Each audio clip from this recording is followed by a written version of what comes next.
परमेश्वर ऐसे लोगों को ढूंढता है। हो क्या रहा है मैं आपको बताता हूं। दो पावर्स काम कर रही है, एक परमेश्वर की और एक शैतान की। शैतान की पावर काम कर रही इसके लिए कि लोग मरें, उनके जीवनों से चुराया जाए, उनकी सेहत को घात किया जाए, नष्ट किया जाए। और परमेश्वर काम कर रहा है कि मैं जीवन देने के लिए आया और बहुतायत का जीवन देने के लिए आया। अब होगा कैसे? परमेश्वर ये चाहता है कि उसके गवाह खड़े हों, जो ये बताएं कि परमेश्वर ने मेरी जिंदगी में ये काम किया, जैसे मैं उसका गवाह हूं, हां, कि मेरी लाइफ में परमेश्वर ने ये किया। परमेश्वर ये चाहता है कि एक बंदा ऐसा उठे जो उसके साथ रिश्तों को कायम करके उसके वचनों को एग्जैक्ट फॉलो करे, मौसम कोई भी हो, वो दुखों का हो, सुखों का हो। कितने मेरी बात को समझ रहे हैं? परमेश्वर की यह इच्छा है कि आप उसके साथ बैठें, वो आपको अपने भेदों को बताए और फिर आपको वो इतना ब्लेस करे कि लोग ये समझ सकें कि परमेश्वर ने इसे ब्लेस किया क्योंकि इसने परमेश्वर के वचनों को फॉलो किया। तभी तो लोग शैतान के जो सताए हुए बच पाएंगे, हाँ या ना? अब बात क्या है, परमेश्वर ऐसे आप नहीं जानते जितना आप लोग, जब आप परमेश्वर के साथ बैठते हैं रोज प्रेयर में, और मैं नहीं जानता आप क्या फील करते हैं, लेकिन जब मैं फील करता हूं, मैं अपनी बॉडी पर परमेश्वर की उपस्थिति फील करता हूं। एक तो वो हमारे अंदर है ही है, लेकिन जब प्रार्थना के बाद आप बाहर आते हैं, आपकी बॉडी पर आप परमेश्वर की प्रेजेंस को फील करते हैं।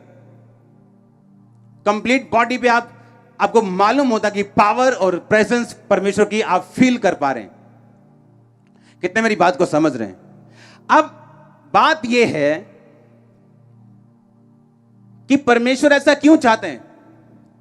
आप जानते हैं, जब आप परमेश्वर की प्रेजेंस में जाते हैं, आप भी फेथ में, विश्वास में और सामर्थ्य में, और एकदम से आपकी लाइफ चेंज हो गया, आप ऐसा फील करते हैं।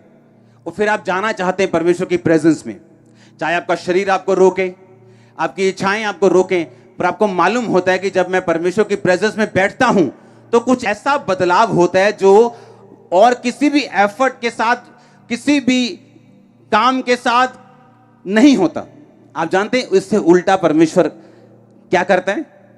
जितना आप परमेश्वर के पास जाना चाहते हैं, उतने उससे लाख गुना ज्यादा परमेश्वर चाहता है कि आप उसके पास आए। आपको मालूम, जब आप परमेश्वर के पास आते हैं ना, तो ये परमेश्वर के लिए बेस्ट चीज है। उसको बाइबल कहती है, उसको धन्यवाद का बलिदान चढ़ा। आमीन। जैसे ही आप परमेश्वर के पास जाते हैं, परमेश्वर का आत्मा आनंदित रहता है, क्योंकि उसने इसी के लिए आपको बनाया था। पता है कि नहीं पता? आदम बनाने का मकसद क्या था? कि परमेश्वर कहता, मैं अपनी महिमा अब खुद नहीं कर सकता। हां, वो अपनी महिमा खुद कैसे करे? उसने कहा, मैं एक इंसान को बनाऊंगा जो मेरे जैसा होगा और जो मेरी महिमा करेगा। ये आपका असल मकसद था आपके बनाए जाने का। ठीक है? अब आप सोचो, हम अही बर्तना च भांडिया टिंडिया च चले गए, आप समझ आ रही कि नहीं? और जो असली मकसद था वो खत्म हो गया। और इसीलिए असली ब्लेसिंग्स भी नहीं है, असली शांति भी नहीं है, हर टाइम बेचैनी। उसका कारण यही। क्यों? परमेश्वर ने हमें बनाया कि हम उसके साथ बैठ सकें, उसकी महिमा कर सकें, उसकी तारीफ कर सकें, उसके साथ समय बिता सकें। आज जब वही टाइम आप वापस लेके आते हैं, आदम वाला, कि आदम ने पाप करके खो दिया था, आपने यीशु मसीह में वो टाइम वापस लेके आए और आप फिर यीशु मसीह के साथ समय व्यतीत करना आपने शुरू किया। बाइबल कहती, आदम के लिए परमेश्वर ने सभी वस्तुएं पहले से बनाई थी। ऐसा नहीं किया, आदम बना दिया, अच्छा इन्हों साइकिल भी चाहिए, अच्छा साइकिल बना देने, अच्छा इन्हों एक भांडे भी चाहिए, चलो भांडे बना देने। नो, उसने क्या कहा? कहता उसने सब वस्तुओं को बनाकर आखिर में आदम को गूंथा और बनाया और उसकी पसली से औरत को बनाया।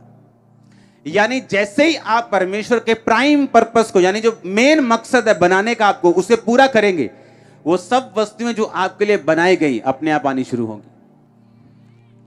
आज सेवा में हर कोई बरकत चाहता है, लेकिन नहीं पा पाता। उसे पता नहीं कि मेन काम है रिलेशनशिप बिल्ड करना। बाकी चीजें क्या होंगी? अपने आप ऐड होती जाएंगी। रिलेशनशिप में क्या होता है जब आप परमेश्वर के साथ संबंधों को कायम रखते हैं? हर बंदा बड़ी चर्च के लिए नहीं चुना जाता, हर बंदा मेन पास्टर होने के लिए नहीं चुना जाता। हर बंदे की अलग अलग परमेश्वर की कॉलिंग है। उस कॉलिंग में उसकी सेम वही ब्लेसिंग है जो उसके अगुए की है, लेकिन वो रिलेशनशिप जब वो मेंटेन करनी परमेश्वर के साथ शुरू करता है, उसे मालूम होना शुरू होता है, हां इस दर्शन में मेरा रोल क्या है, क्योंकि वो रिलेशनशिप में रह के वो बात समझता है। और जब उसे समझ आ जाती है, ब्लेसिंग्स फॉलो करनी शुरू होती। वो सेम ब्लेसिंग उसकी मैरिज में, सेम ब्लेसिंग उसके घर में, सेम ब्लेसिंग उसकी स्पिरिचुअल लाइफ में सेम होना शुरू होता है। आप समझ रहे हैं मेरी बात को कि नहीं? वो रिश्ता जब आप कायम कर लेते हैं, आप इमेजिन नहीं कर सकते, जब आप परमेश्वर के साथ रोज बैठते हैं, जितना आपका मन आनंदित है उससे लाखों करोड़ों गुना प्रभु का मन आनंदित है। क्योंकि उसे एक बंदा चाहिए जो उसके साथ बैठ सके हर मौसम में, और वो उसे बना सके और बना के खड़ा करके कह सके, देखो क्रिश्चियन ऐसे होते हैं।